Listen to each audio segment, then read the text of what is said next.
Welcome in, everybody, to the First Call podcast. Jeremy Plonk and Jeff Siegel from First Bet. We do this every Friday, and we handicap weekend stakes races. No bigger weekend for us in the First family than Preakness weekend, which comes up this Saturday at Pimlico. Great racing on Friday as well, so we've moved the podcast up a day, recording on Thursday this week. Welcome to those of you watching through the First Preakness Wager Guide as well. Be sure to check out all the great handicapping analysis towards the Preakness Stakes inside the Wager Guide. Jeff Siegel is my partner every single week, and Jeff, this is a big one. Well, this is a great week. As you mentioned, we got a terrific card on Friday, Black-Eyed Susan, and then of course the Preakness critical race on the road for a potential Triple Crown. Jeremy, only one horse can win it, and he's got a chance. He's got a look because I really do think Mage has got is a likely winner on Saturday, and then after that, he's on his own. But I'm going to try to get him through Saturday, and I know the people at Naira will be rooting for him as well. Business booms when you got a Triple Crown at stake, and so that's what we're looking at. From a gambling standpoint, though, I don't know what kind of price he's going to be in. There are a couple in here that definitely, have a chance to upset him. But the way he performed 2 weeks ago at Churchill Downs, that was no fluke. That was an exceptional performance on a highly rated race, and Mage did everything that a legitimate Kentucky Derby winner was supposed to do. Kings Barnes, the undefeated runner for Tom Pletcher, is the leader. Here's two Phils making a move on the inside, and the two of them hook up, and Jareth Loveberry has taken two Phils to the front. And Kings Barnes is running in second. Hick Show is circled up on the outside as they come to the top of the stretch, and they're into the stretch, and two Phils has turned for home on top. Kings Barnes, here's Mage coming strongly down the outside. Angel of Empire is putting in his run, and there's 1 furlong to run. Two Phils on the inside, trying to hold off Mage. Mage has taken the lead here as they come into the final 16th, and it is going to be Mage to win the Kentucky Derby. And then it was two Phils, Angel of Empire and a photo. Disarm was fourth. Mage has done it in 2:01.57 seconds under Javier Castellano. And now we literally turn the page to the Preakness Stakes. The 7 rivals from Mage will be none from the Kentucky Derby. A historic absence of Derby challengers for the Derby winner here. And if you got 22-1 in the Preakness future wager, congrats, because the morning line is 8-5 on Mage and could go even lower than that. We will talk plenty more on the Preakness Stakes as the capper to this week's show. Let's start with our schedule of horses and races that we will talk about over the next 30-45 minutes or so. Friday at Pimlico, it's a huge day of racing. The Black-Eyed Susan Stakes featured, the Pimlico Special, part of a big multi-stakes undercard, half dozen stakes or so on Friday. And then we'll get into the Saturday action with the Chick Lang, the Gallarette, the Dinner Party on the Turf, the Maryland Sprint, the Jimmy Murphy, and Preakness Stakes 148. So those are the races that we will handicap, of course, throughout the course of this podcast. I want to remind you that when you play with First Bet and Express Bet this weekend at Pimlico, you want to do it with us. $10 money back special on all win bets. Any race on the card Friday, any race on the card Saturday. The money back special means if you bet a win bet and your horse runs second or third, you will get your money back up to $10. So if you bet $8, you get all $8 back. If you bet $30 to win, you'll get up to $10 back if your win bets finish second or third. So you've got some safety net to work with Friday and Saturday at Pimlico. But as I like to say, when we have this promotion, Jeff's going to make sure you don't need that safety net. He's going to give you the winners. No seconds, no thirds this weekend, Jeff. Let's start with the Pimlico Special. It's our first handicapping chore of the weekend. And this is a time-honored, tradition-rich race. You go back to the Sea Biscuits of the world. I remember skipping high school to see the Pimlico Special when I was a teenager, go to the races on a Friday with my dad and taking a day off from education to get that racetrack education. This is a race that's near and dear to me. It's near and dear to a lot of historical fans of horse racing. And in this year's Pimlico Special, we'll see who will make their name in history. This is now a grade 3 stakes race worth $250,000. It's at the Preakness distance of 1 mile and 3/16. Who'd you end up with in here? I had a hard time with this race because I looked at Rattle and Roll, who's back in winning form. Yep. He's a colt you've always touted, Jeremy. It looks like he's gotten past that Derby campaign, pre-Derby campaign he had as a 3-year-old, and now has found himself as a 4. and then Law Professor, and who's got more tactical speed than Rattle Right. and Roll. It's coming off a big win.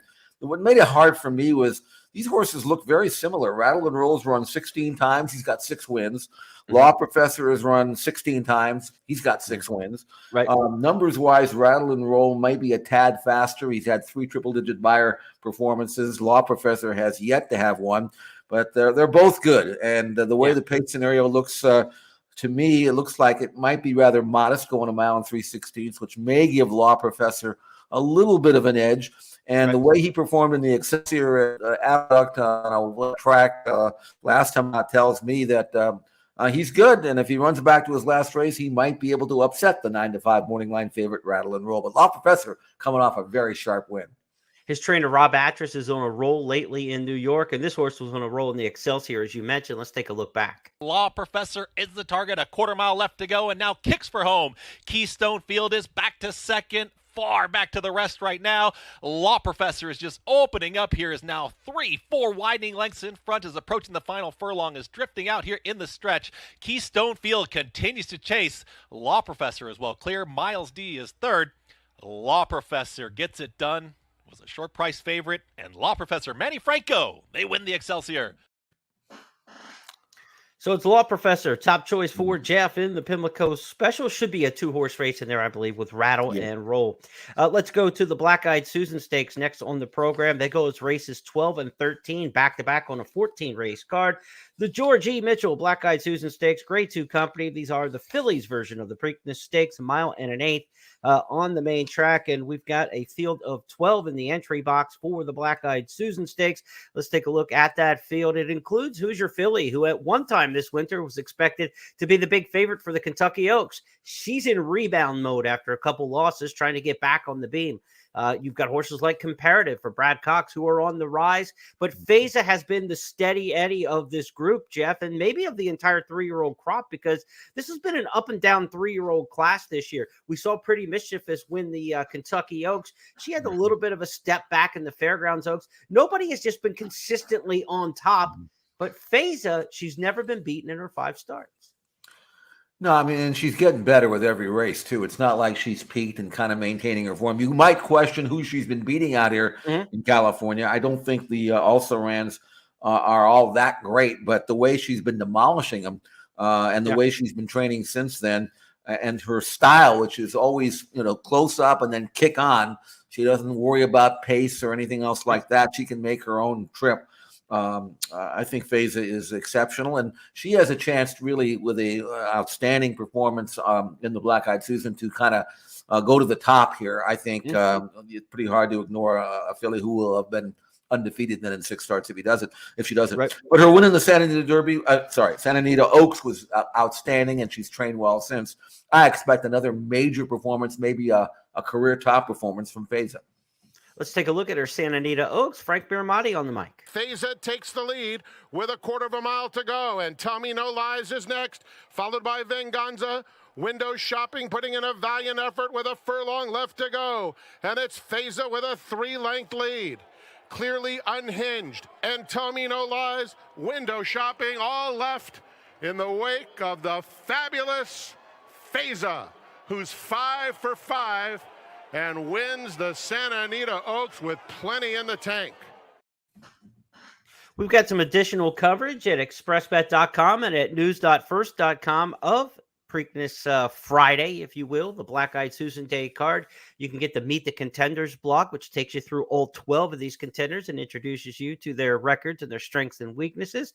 You can also get Frank Caruli's blog on the late pick 4 and how he's going to attack the pick 4 on Friday. That's available at ExpressBet and at First. So check those things out. And also, of course, in the Preakness Wager Guide, the first Preakness Wager Guide, which is available for access now as we speak. Millie Ball is back to handicap the Black-Eyed Susan. Let's check in with Millie now and see what she thinks of this run for the Black-Eyed Susans. Well, there's a field of 12 for the Black-Eyed Susan, and Feza is the morning line favorite. She's done nothing wrong in 5 starts. It looks, judging from her workouts, that Bob's continues to work on teaching her to rate in the morning. She really took that next step forward in the Santa Anita Oaks when she came from off the pace. So I'm expecting her to be up close, but not on the lead. It's tough to gauge really how good she has been working in the morning because her company has not been able to stay with her for very far. She's the lone grade 1 winner in the field, and she gets a great post with plenty of time off that Santa Anita Oaks victory. I'm going to put Brad Cox underneath with the number 7 comparative. He's had a phenomenal year. The question I have with this 3-year-old filly is who she's run against, but I love her pedigree. She's by Street Sense and out of a Bernardini mare. She's got a lot of upside, and I think she's getting good just at the right time. Miracle, I'm going to put her in 3rd based on her form when 2nd in the Rachel Alexandra Stakes. That looks pretty good after the Kentucky Oaks now, and I'll give her an excuse in the Gulfstream Park Oaks that day. That's the way I see the Black-Eyed Susan. And for more from Millie and her wagering strategies for the race, and Eddie Olczyk's picks for the Preakness Stakes, Jeff Siegel, myself, all the handicappers across the first family of tracks, be sure to see that video and more inside the Preakness Wager Guide. Some of you are watching this podcast right now inside the Wager Guide, so scroll through and check it out. And if you're not there, go to news.first.com and click on the Wager Guide link, and you'll get into the Preakness Wager Guide. Jeff, there's a lot of ways to bet coming up on Friday and Saturday. There's some multi-race wagers, some multi-day wagers. I want to let people know a little bit about those before we shift our attention from Friday to Saturday, because we've got a 2-day all stakes pick 5 that's available from Pimlico, and you can bet this at First Bet and Express Bet or any wagering outlet around the country. The 2-day all stakes pick 5 will be the Hilltop Stakes race 11 and the Black-Eyed Susan Stakes race 13 from Friday. So Friday's races 11 and 13, that will pair up with the 10th, the 12th, and the 13th on Preakness Day, the Jim McKay, the Jimmy Murphy, and the Preakness. So an all stakes pick 5 races 11 and 13 on Friday, then races 10, 12, and 13 on Saturday. These are attractive bets. You're looking at a low 12% takeout on these bets. So this is something you really want to take a look at and be interested in. We also have an all dirt pick 5. If you like just dirt racing, this is an interesting one here because it's Friday's races will be races 8, an allowance race, and the Pimlico Special and Black-Eyed Susan. So Friday's races 8, 12, and 13 start the all dirt pick 5. And then that will include races 11 and 13 on Preakness Day, the Maryland Sprint, and the Preakness Stakes. So if you can't figure out the way to hook them up and play them between Friday and Saturday, I don't know what else we can give you, Jeff. Well, the good news actually is that I just checked the weather, and the whatever chance of rain that may have existed on Saturday is dissipated. So you don't have to worry about any change in surface if you're playing these Friday, Saturday races. I think we're going to have a fast track and great conditions for both days, which is good. I'm going to try to make money on Friday with my exacta of Feza to Merlaza. I'm going to hammer that really, really hard. Merlaza, another Brad Cox trained filly. I think that's a Medaglia d'Oro filly that's getting really good. And I wouldn't be surprised if she actually gives Feza a little bit of a run for her money, although I do think Feza will win. But that's my exact here. I'll take whatever profit. Hopefully there will be profit for that. And then really kind of go out into the Saturday fairly aggressively, because I think there's some good gambling on Saturday in the undercard races, in addition to whatever you may want to play in the Preakness itself. Yeah, and we told you about those multi-race pick 5s. Of course, there's the traditional Black-Eyed Susan Preakness Daily Double that you can also play too. So if you're playing a double, Jeff, you're just looking at Feza. Would you use Merlaza, or are you just going to Feza? I'd say with her. I'm the main hit, the main push is Feza, but I don't want to be empty-handed if my second choice, who I think is really good, Merlaza, wins. I'll protect a little bit. I don't want to take too much out of that, simply because I don't want to cut into whatever profit, which might be meager actually if you go favorite to favorite. But Merlaza is worth protecting, and if she were to win, I won't feel it won't stink so bad. Right. If you think Feza is a free space, if you're like really, really into Feza in this particular spot, and you look at those probable payoffs as you're looking to bet of the Oaks or the Black-Eyed Susan to Preakness Daily Doubles, if you can double your money, like what you think you'll get on Mage, if you think Mage is going to be like a $5 horse on Saturday, which is probably right, 5 something on the win end, if that double's paying $10-11, if you can double your money and you think Feza is the free space, that's the way I always look at it. If I think a horse is a cinch and I can get double on a daily double on the horse I Yeah. like in the next race, I think it's worth it then at that point, because that's basically telling you you're getting even money on Feza on a parlay.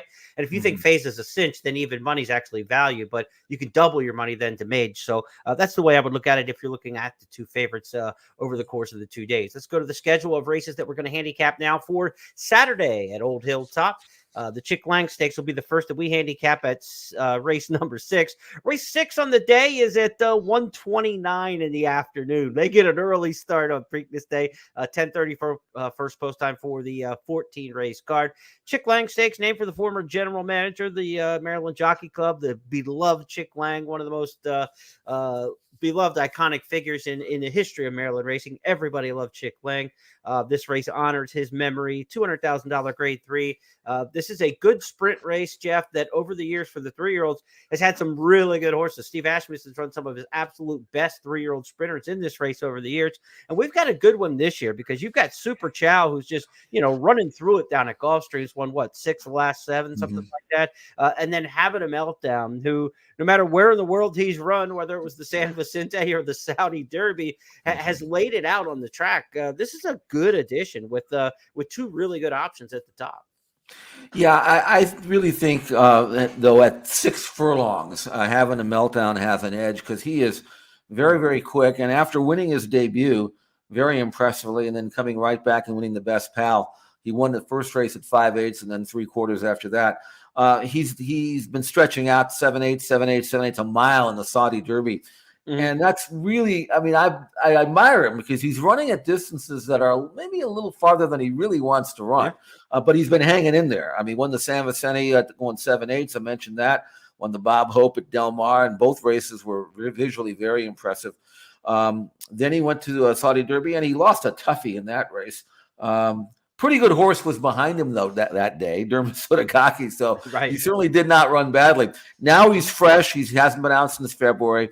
And he's been burning up the track in the morning and looking great. He works fast, but he does it like this, which was to say that he's just kind of going along. He's not really being asked for that much. He's just doing what the jock's asking him to do, which is really not much. He's working in 59-3 here, and he looks fine. Good mover, good athlete, a happy horse, just finishing with plenty left. So I would think that fresh. We know he can run well fresh. He won his debut, 3/4 of a mile inside speed at Pimlico. You have to break, obviously. You hope that he'll do that. But if he does, I think he's quicker, at least as quick as anything in the race. And he's going to be hard to catch if he can clear this field early, and I think he will. So he's 8-5. There's no great gamble in this race, but maybe he won't go lower than that. I don't know. You have to look at the tote and try to figure out where the money's coming from. And certainly a horse like Super Chow is a tough horse. He's pretty good, and a few others in here that can run. But I think Having a Meltdown has got the resume to win this race. There will be some pressure, though. There is speed in here, right? Super Chow's fast, proved right's really fast, made the lead in the Bay Shore in New York. Bristol Channel's cheap speed from Charlestown. But again, another horse who might run for the first, quarter mile of this race. Rivet made the lead last out in the Bachelor, went wire to wire for Steve Asmussen. If this race does have a meltdown, pun intended, with Having a Meltdown, Prince of Jericho, the local horse, is the interesting one in here because he's the closer in the race. He won the spectacular bid coming from off the pace. They tried to see if he could get to the Preakness because he's one of the best 3-year-olds in Maryland. As the distances got a little longer, the Miracle Wood did the Tessio. He showed that he wasn't a route horse. Now he cuts back. He's by Munnings. The Munnings always do well over the main track here at Pimlico. Good pedigree angle there. Locally based, although all of his races have been at Laurel, but I would think on pedigree, he's going to take to the track at Pimlico. Prince of Jericho, interesting in here. The husband-wife team, of course, the trainer Brittany Russell and her husband Sheldon Russell in the saddle. If there is a meltdown in this race, that's the horse I think to fear late, Prince of Jericho, the local. And by race 6 on the card on Saturday, at least we get a chance to see how the track's playing up to this point too. And does a closer have a chance, right? Or is speed just burning it up and nobody's making up any ground? If closers have a chance and the pace gets too hot, Prince of Jericho could be the horse to beat in there late. But you better get a price. Because if you're going to beat Super Chow in that record and you're going to beat Having a Meltdown in that record, you better be pushing 10-1. And I don't know if Prince of Jericho is going to be in the 10-1 area, but you better get 10-1 to beat those two horses, I think, in terms of fair value. You're looking at the race just as I would. I mean, my gamble is that Having a Meltdown will shrug off the challenges and keep going. Right. I don't think anybody's going to run with Having a Meltdown and beat him. But I can certainly see a meltdown, as you pointed out. Right. And Prince of Jericho back sprinting, the old route to sprint play. I love that angle. Yeah. And, just grab him, sit, make one run. That's all the way. You're not going to send this horse for his life early. He's never going to finish. You need help up front. So for me, and that's not actually a bad exacta play either if you want to just cold deck it, if you like having a meltdown. Right. I've done some pace projections, and I do think having a meltdown is quicker than the others if he wants to be. And from the rail, he's going to want to be. So that's the thing is, I mean, there's not going to be taking a hold or anything like that. So I think having a meltdown over Prince of Jericho would be a logical exacta play for me. Yeah, that's a lot of times what happens in these races, right? The speed that tries to run with the quality speed all gets gutted, and they get tired, and somebody comes passing them all for seconds. So, yeah, good exacta play there. And if you think there could be an upset play, make sure you get a big price to play that upset. Next up in our handicapping is race number 7. It follows the Chick Lang on the card as well. It's the Gallarette Stakes, named for the famed turf mare. Of course, these are grass mares, grade 3, $100,000 race. If you got a turf mare race, you're expecting Chad Brown to be in town, and he is. And if you've got horses on the turf in the Mid-Atlantic, you're expecting Graham Motion to be present, and he is. This seems to be Motion and Brown and whoever else is in town. I mean, this is a race where Motion's got at least 3 in here, and then you've got Chad with 2, so they've got 5 of the 7 entries in here. Brendan Walsh won't make him get away easy, though. He's winning everything in sight. He's got Princess Theorem in here as well. But, Jeff, I know you like one of the fillies from the Motion barn. It'll be first time for Graham Motion. She's been off since October last year when she ran in the Lydia Tessio over in Italy. They ran the Federico Tessio, of course, in Maryland, but the Lydia Tessio for the mares. Let's go to Italy. I know you love to put these foreign race calls on me, so we'll try to translate, but the runner-up in here, just by a head, Sopran Basilia. Keep an eye out for her, and we'll go back and take a look at her race last time out in Italy. Anche Romagna Mia, quando siamo a 250 dal traguardo, Lyrical è ancora davanti, ma c'è lo scatto di Sopran Basilea che è in vantaggio nei confronti di Romagna Mia, la giovane che sferra l'attacco all'anziana. Sopran Basilea contro Romagna Mia, Sopran Basilea, Romagna Mia. I particularly like the Italian guys yelling in the background. Oh, I think those were the ones that had the tough beat in there. But Sopra Basilia looked like she had the race won and then got nailed in the wire. Maybe she made the front and thought she was done at that point. Your thoughts on her in that race and how she plays in this race, the Gallarette? You see, I don't speak Italian, but I seem to think that some of those guys were going, "You moved too soon, you idiot." Too soon, yeah. In Italian, of course. But so Sopran Basilia hit the front late and was nailed by a good filly, obviously. And before that, she was second to Atomic Blonde, who's a very nice filly. And that form is good enough, if repeated here, to win this type of race, a grade 3. A couple of notes about this 5-year-old mare. I like the fact that she's been first or second 10 out of 15 starts. So, I mean, she's usually pretty genuine, pretty consistent. She was also entered twice back last month. She was entered in the Bewitch at Keeneland on the 28th. That was the race that Warlock Goddess won. She was actually stabled, obviously, in Maryland, and then the following day she was entered in the Dahlia, which was the race that she had intended to run at Laurel, but the race was taken off the turf because of the rain, so she didn't run in either one of those races. So she's actually been ready to run now for a while, and I think even though a mile and 1/16 looks like it might be a little sharp for her, she's basically been a mile and a quarter type mare, and maybe you might think they're just getting her started and kind of giving her a little bit of a run here and then stretching her out to the more classic, the longer distances. I still think she's good enough on class to run at this level, at this distance. She's a good enough mare, I think, to win a race like this. She's 4-1. And that seems like a reasonable gamble.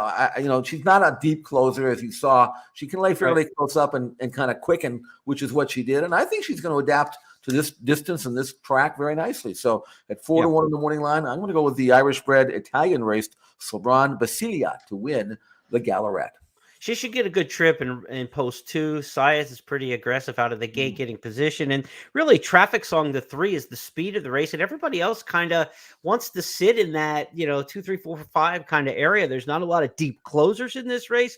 And there's really not any other speed other than Traffic Song. And that horse is stepping up in class out of the allowance rank. So those horses who get the first overrun, second, third, fourth, are going to be very formidable in this race. We'll see what kind of trip Sias can get, but a great post position to try to do it from the 2-hole in there. The speed in the 3 clears out, goes across and gets in front of everybody, and then he can kind of just sit in the 2 path there and see where he falls with the rest of the field aboard Sopran Basilia. So interesting race in the Gallarette Stakes. Jeff's got one of the 3 Grand Motions in there. Chad Brown will have 2 shots in there to try to maintain his stranglehold on the Filly and Mare Turf division. Let's go next to the Dinner Party Stakes. This is our Express Bet race of the week. If you get the Express Bet email newsletter, you've already seen my analysis for this race. If you haven't, go sign up for it, expressbet.com, and at firstbet.com, get on the mailing list there, and you'll get the Express Bet race of the week sent to you in your email box each and every week. Jeff, we've got 3 Grand Motions in the Dinner Party Stakes. He's busy with his horses on the turf throughout the course of this weekend. The Dinner Party will be race 8 on the card Saturday at Pimlico. We've got the Pegasus World Cup winner Atone in here, a grade 1 winner. We've got Speaking Scout, the Hollywood Derby winner in this field, a grade 1 winner. You've got a grade 2 winner in Emmanuel, who's grade 1 placed. This is a grade 3 race worth $200,000 that over the years has been one of the absolute A-list turf races in America. It's lost some of its luster, but you can't tell me this is grade 3, $200,000 when you've got 2 grade 1 winners, a grade 1 place, grade 2 winner in the field, and some quality all around. There is not a throwout in this race. I was looking at it from a handicapping standpoint, and I'm like, okay, where are the tosses? There are no tosses in the 7-horse field. Some may be better than others, but there's nobody in bad form and nobody who looks overmatched in here. This is a really competitive group. We have a grade 1 turf mile race here at Santa Anita called the Kilroe Mile, which is a grade 1. This field was better than that. I can tell you that right now. I mean, this is a grade 3. It doesn't really make that much difference. The purse is still pretty decent, but these horses are. If this was a $500,000 race or a $750,000 race, you wouldn't bat an eye. As a matter of fact, the Tone won a grade 1 earlier this year, and he's the morning line favorite at 9-5, and he could win. I don't know what happened to him in Fairgrounds, but he certainly is going to catch a favorable pace scenario here. I don't think they'll be going particularly fast here, and should be right up in there where he wants to be, maybe even on the lead. I'm going to try Emmanuel here, and the reason why I'm going for him is because I think his last race might turn people off. He was non-competitive. He made his mile, but that might as well have been, if there's an arc going a mile, that would be the arc. It was a Breeders' Cup mile at least. That was a really good race. It was tougher. And I'll tell you why it was tougher is because Modern Games got his head handed to him, and he was the Breeders' Cup mile winner, a 2-time Breeders' Cup winner, and he couldn't get close to Chez Pierre. So I'm not going to hold that race against Emmanuel. And by the way, the 3rd horse, Up to the Mark, he's not exactly a slouch either. He is a world-class miler, and even he couldn't keep up. So he came back on Derby Day to win the Turf Classic and looked so good doing it. So he's already come back on a grade 1 race out of that. He looked like one of the top 5 milers in the world, So Emmanuel had no chance in that race. But his previous races were good. He had won his previous 2, a couple of grade 3s, one at Tampa and one at Gulfstream Park. And while he used to be a horse that I thought needed the lead to win or wanted to be on the front end, he can drop over and settle. And I think in this race, with a Tone on the inside and not much speed drawn in the middle there somewhere, I think there's a chance for Irad Ortiz to get Emmanuel on the engine early, and it's no worse than sitting second, galloping along on the outside, and maybe if the Tone doesn't get sent, maybe even on the lead. But I think you're going to see the kind of a performance that Emmanuel earned or did when he won the Canadian Turf at Gulfstream Park 2 races back. That was a very, very strong performance. I think he can run back to that race on Saturday. He had a lot of trouble. Pete Aiello is going to pick it up at the top of the stretch. And listen, as Javier Castellano aboard Emmanuel's trying to find somewhere to go, he finally gets it.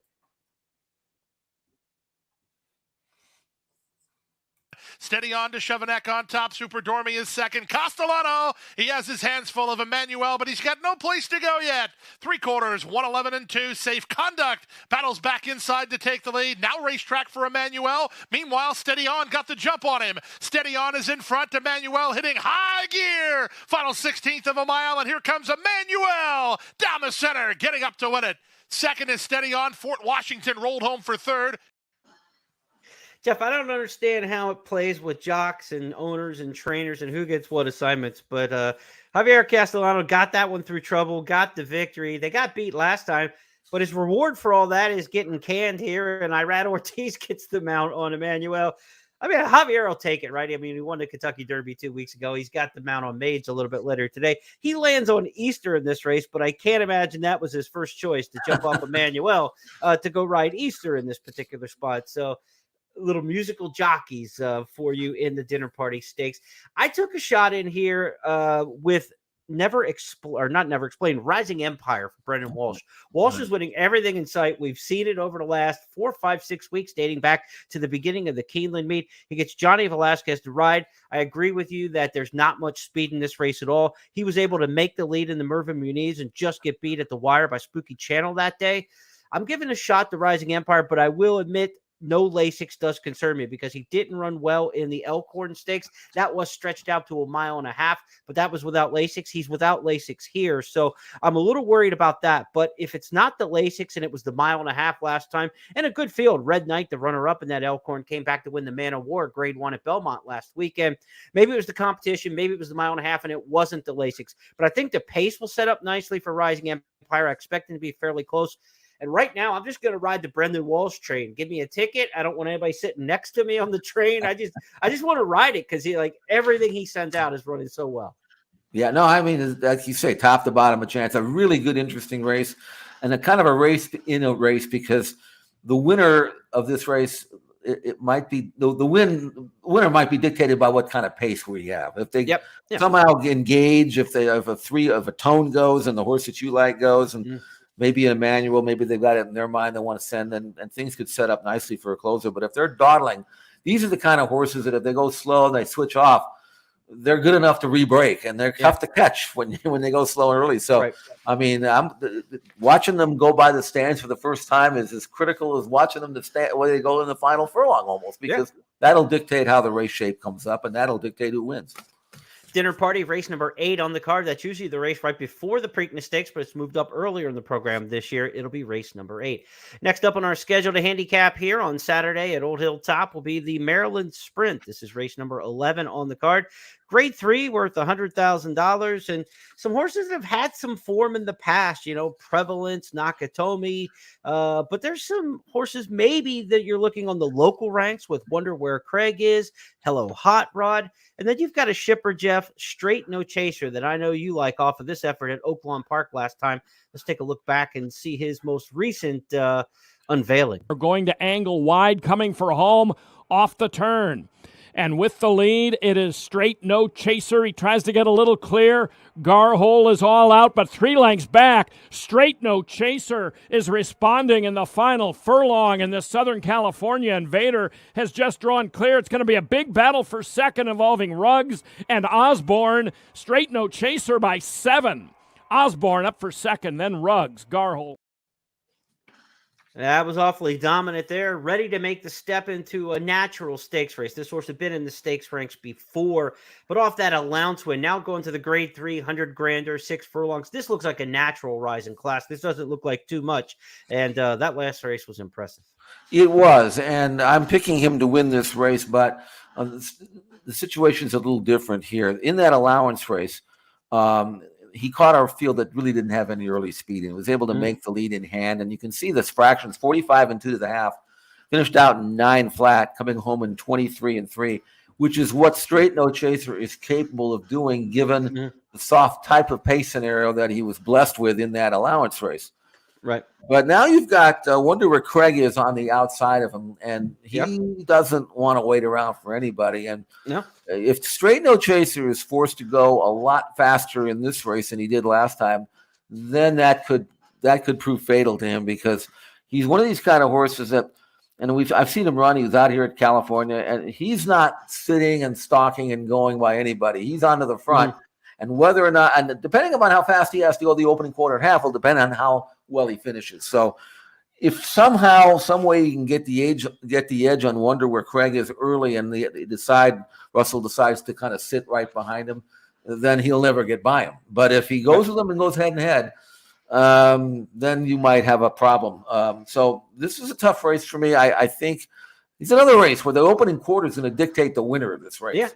Yeah. And if Straight No Chaser is able to sneak away early and get into the bridle and just sit there, he's gone. But if he's doing this the whole way, then it's going to be tough. Nakatomi benefits if they go fast. He's the finisher in the race.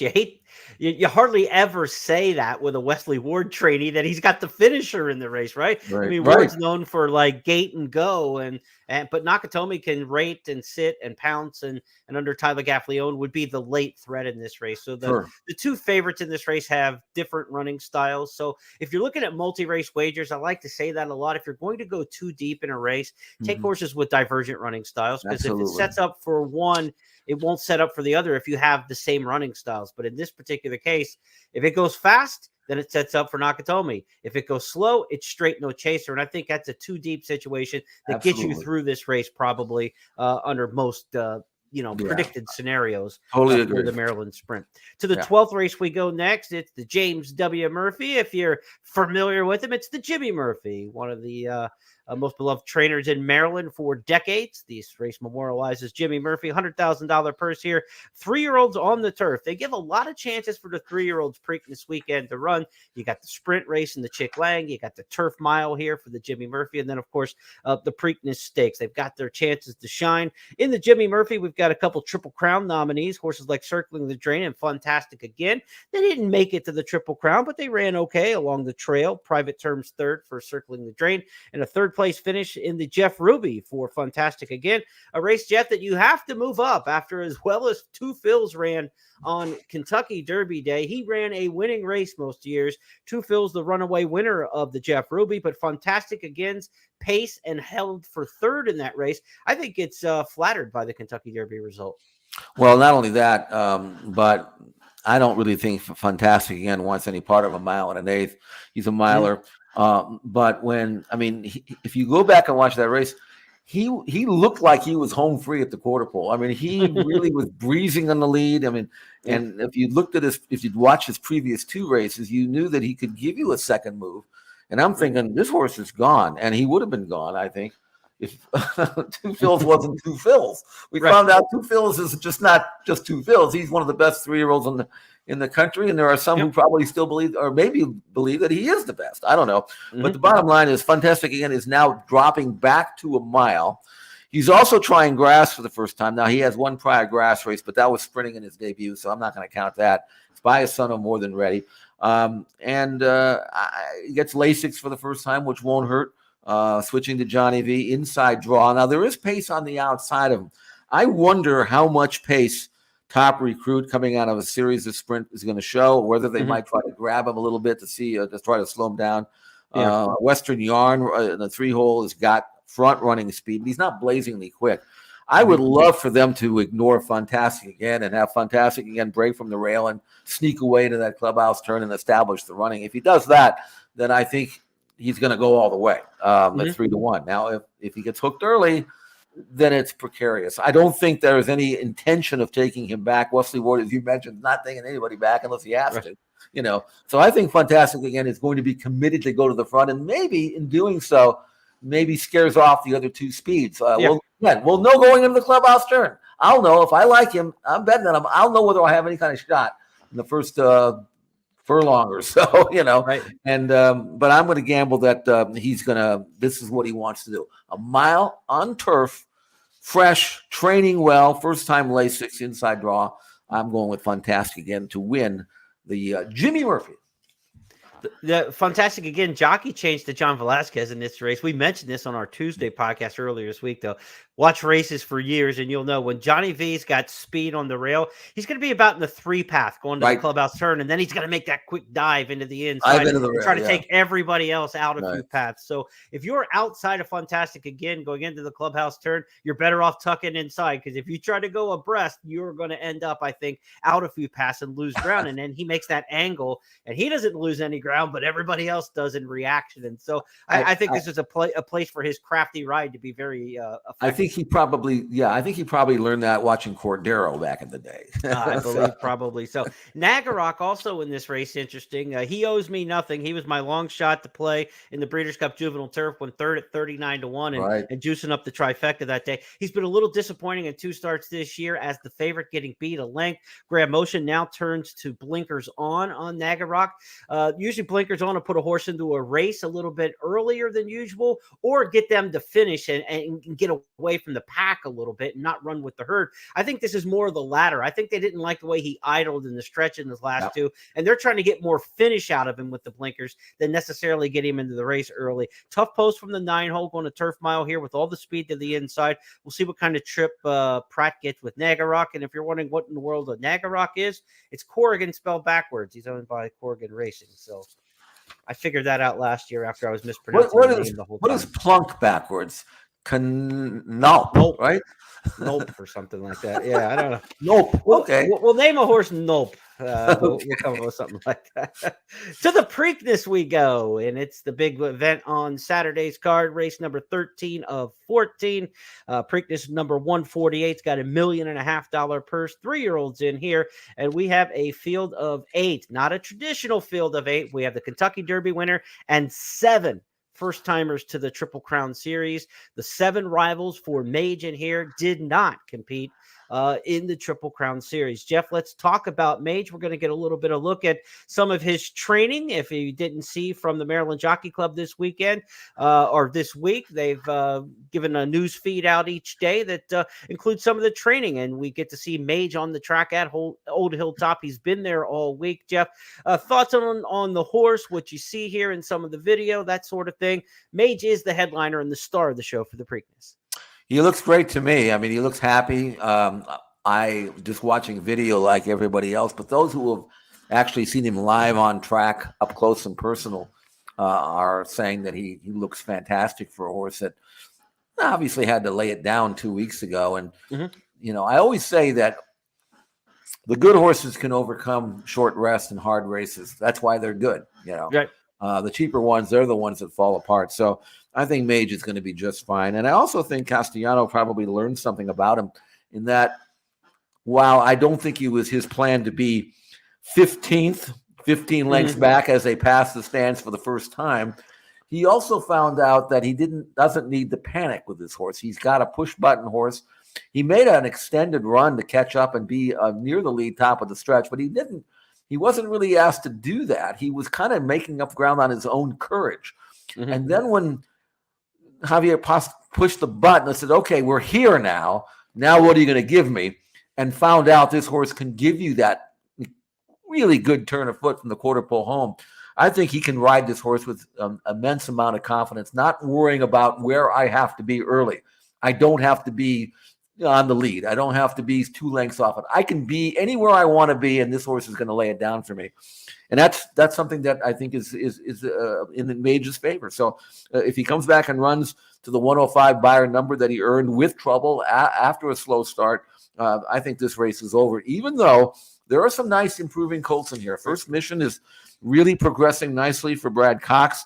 His numbers are rising rapidly. He's got great tactical speed. National Treasure is probably the controlling speed. I don't think he's this good, but I don't think he's ever going to get a better chance to be this good because I think they'll let him alone. And then you've got some horses that the one like I know that you like, Perform. We don't know how good he is. There aren't that many colts that could have won the Federico Tessio with the trip that he got. And I know he didn't beat a lot that day, but the way he did it suggests that he's going to be dangerous for sure if he steps forward, which I think he will. And he's gotten better race by race, Jeremy. Yeah, this is his win 2 starts back, performed for Shug McGahee in the maiden ranks. This is one of those horses that took a while to break the maiden, 5-6 losses in the maiden ranks. But when the nibbler finally breaks out and has a daylight performance like this, they often are really just getting it. And when we talk about his last race, he's last on the rail on the inside here with the red cap, next to last on the rail. Horses don't win from here. And this is like, you're thinking, okay, maybe 4th or 5th. Now you see him and you say, yeah, maybe he could get 3rd. Oh, wait, he's going to go into the rail here. No, he got through.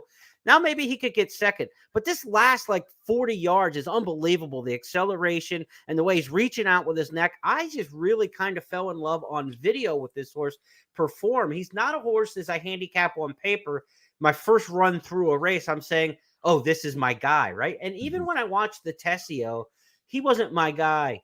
He wasn't the guy for the connections either. He wasn't nominated to the Triple Crown Series. He had a win and you're in where they were going to pay the expenses and the entry fees and the travel and everything for Preakness horses who win the Tessio. But since he wasn't Triple Crown nominated, he didn't even get that benefit. They had to pay $150,000 to a late supplement to run in this race. And they weren't willing to do that right off the bat either. He's had a couple bullet workouts really strong, which you don't see with McGahee trainees of late. And then they said they wanted a supplement. Me thinks he's doing really good. That Tampa race was a tip-off that the nibbler had broken out. The race at Laurel and the Tessio was something else the last, 40, 50 yards. And now he's working well. I like the confident move. I've got nothing against Mage. I just maybe it's that old, you missed the wedding, don't go to the funeral thing, right? I didn't have him at 15-1 in the Derby. Do I want him at $5 in the Preakness? I get it. He's the best horse. He's probably the most likely winner, but I'm taking a shot here. And I know it's a stretch because this is a race where stretches don't win very often, right? Long shots don't win the Preakness with frequency, but every once in a while we get one to pop, and maybe this is the time. I wish there was, for perform's sake, I wish there was another committed front runner in the race to ensure that National Treasure doesn't go 23-4, 47-4, 112 and change. Because that, if they went like 46, 110 and change, then you look at perform and figure, okay, here's a horse that we know is going to come from out of it.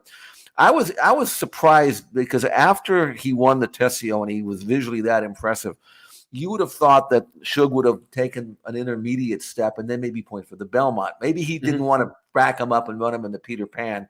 Right. When I say back him up, it's one-turn race. There really wasn't anything maybe that he could do in the interim to get him fit. So he said, I'll go. I want to go 2 turns. I know I'm going to run against horses that were not in the Derby other than the winner. How tough could it be, right? Right. And so it's 15-1. And with the way he's been training, I remember I can kind of relate to him because back in '89 we had a horse named Martial Law in the big cap, and he went off at 50-1, and we had to put up $40,000 to supplement him in that race for a 50-1 shot, and people thought we were crazy. You were. Well, we might have been a little crazy, but here's the thing, Jeremy. The reason why we did it is because we had breezed him a mile. I guess it was a mile. Yeah, I think it was a mile. No, it was 3/4 of a mile, like 10 days before. And he went in 11 and change, just like this, galloped out a mile in 36-1. And I never had a horse work that way, that well. So, the people were game. We had won an allowance race. That money was going to pay for the entry. So we decided to do it, and he won. And I can see what Shug's thinking. This probably didn't come up on his radar until maybe he said, wait a minute, this horse, I couldn't get him to work 103. He just went in a minute. He went in 47, one in fastest in 59. Yeah. I mean, he's a good magic. They're not supposed to be precocious, right? Yeah. I think he's saying, guys, I don't know how good this horse is, but I don't think anybody does. Yeah. And he's a lot better now than he was a month ago. So you're on to something here with perform. And I the one thing that I can tell you based on the supplement, and all that other stuff is, Shug's telling his people this horse is going to run the race of his life. Now, you tell me if it's good enough, but I'm telling you he's going to run the race of his life, Yeah, that's what we're going to find out. He did run neck and neck for the first half mile plus head-to-head with Mage in a maiden race, 3 starts back in Mage's debut. So He's as brilliant for a while as Mage even, and then he can finish with that kick. So look, we're taking a shot here. We'll figure out how it turns out. But Mage is the obvious top choice in this race. First Mission, the obvious second choice in the wagering in here, coming off the win in the Lexington. Those will be the top two wagering choices. Beyond that, you kind of get a gap to the others. And our partner Eddie Olczyk for the first Preakness wager guide, he's got his eye on one of the others too. I'm going with Perform, but Eddie's got a little feeling here for Blazing Sevens. Let's take a look at one of his contender profiles that you can get at YouTube. Winning the Preakness with a horse who skipped the Kentucky Derby's old hat for Chad Brown. He did it with Cloud Computing back in 2017. He did it again last year with early voting. So why not the third time a charm for Blazing Sevens, Eddie? Well, why not? I would agree with you. There seems to be a lot of steam with this horse, the way that he's been working, Jeremy. The blinkers went on in the bluegrass. I don't think he got the greatest. I mean, he didn't get the greatest trip, obviously. I don't think Irad, that was one of his finer days. I thought that he had a chance to save a little bit more ground, during the run of the race. But look, the horse never, he didn't stop trying, which was obviously a real positive. I think, the track, the way that it was playing at Keeneland that day, certainly didn't favor, Blazing Sevens from, coming off. But look, we're a couple of days out here.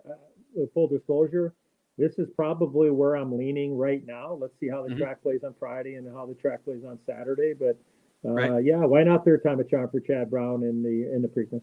Blazing Sevens, again, a third in the Bluegrass Stakes. He's really only had one bad race on his form. That was the Fountain of Youth, but he seemed to bounce back from that. Again, all indications are he is working well for the Preakness Stakes. Chad Brown trying to do it for the third time with a new shooter. We'll see if he can pull it off. When you play this weekend's Preakness Stakes and Black Eyed Susan, be sure to do it with Express Bet and First Bet. So we've got 5 of those contender profiles from Eddie. You get his opinion. Check those out at YouTube. Also a link with all of the videos. Jeff and I did 2-minute segments. We've got 3 of those. Eddie's got 5 contender previews. If you go to the blog section, expressbet.com and at news.first.com, we've got them all logged in there together where you can watch all 8 videos, all 2 minutes or so or less, and a chance to get our thoughts on many different opinions and horses for Saturday's Preakness Stakes. Gambling on this race, Jeff has his wagering strategy inside the wagering guide, so go to the first Preakness wager guide for that, and my wagering strategy in there as well. We've given you our opinions on the Preakness Stakes. Now it's time to get to the windows, Jeff, and log the account in, get the account funded up for Friday and Saturday, and a huge 2 days of racing to come in Maryland at Old Hilltop. No, it's going to be great. I think that the fact that the weather will be good and the grass course will be in great shape and the races are competitive. I mean, you and I have handicapped these races, and every race seems to have a contingency in it. Like if this pace happens, this horse will win, which gives us a chance maybe to spread a little bit in these rolling exotics. So if you're playing pick 3s, pick 4s, and pick 5s, have a little bit of coverage, right? But you got to play it the right way, as you pointed out. Imagine how you think the race is going to run, and then use that as your guide. But if it doesn't, take an alternate strategy and put it all together so you're covered no matter what happens. So the handicapping and the races are going to be fun, and the Preakness obviously carries a lot of weight because we will find out whether or not we have a chance for a Triple Crown. And I think, and by the way, I didn't realize this until I noticed it, but there's 8 horses in the race in the Preakness, and 3 of them are by Good Magic. And I mean, Good Magic is this year's Gun Runner, and Gun Runner was that year's Constitution, and then we've got a new hot sire here. So I mean, it's good to see Good Magic, who was a really good racehorse, maybe born in the wrong year, but he was a good racehorse, right? As was Gunrunner, by the way. Same thing. So, but these horses are starting to make it big, and it's very important for the breeding industry as well, these races. And so hopefully we all get a good, clean race, and may the best horse win. Yeah, Good Magic had the misfortune of being born the same year as Justify and racing through that 28 Triple Crown series. So that's going to wrap up our handicapping. Again, we want to remind you, $10 money back special on all your win bets Friday and Saturday at ExpressBet and FirstBet on the app. Up to $10 back if your win bet finishes second or third in any race. And if you feel strong about your opinions and this is the weekend you want to dive into the handicapping tournament ranks, or you're a regular tournament player, the $1,500 bankroll, $1,500 entry fee, live money bankroll tournament, the Preakness Challenge, is at expressbet.com only on Saturday. Be sure to get involved in that. Probably be somewhere in the neighborhood 150 to 200 players for that tournament. $15,000 or $1,500 should be an excellent handicapping tournament. A chance for you to make some big time cash in there. So check that out. Expressbet.com tournaments, the best place online to play the tournaments among the ADWs, far and away. Expressbet.com. You want to check that out and get involved. So that's a wrap, Jeff. A lot of our cohorts are either en route or already in Baltimore. We will be back here on Tuesday on the It's Official podcast to recap everything from Preakness 148 and a great week of racing in Baltimore. I'm going to say hi-ho Pimlico for my final word to give you a chance to say goodbye. Just a reminder that I'll be working simulcast this Friday and Saturday at Santa Anita. I'll have my iPad here watching the Pimlico races, but I'll be on the simulcast show. So if you're playing Santa Anita, certainly check us out. You can get that on the website, Santa Anita website live. You can do that, and RTN Network as well. So I've got 2 tracks to worry about, but it's fun. That's what we live for here in this sport, and I'll be enjoying it. So good luck to everybody, no matter what race track you're playing, whether it's Santa Anita, Pimlico, or any place else. We will be there and hopefully imparting some knowledge to you.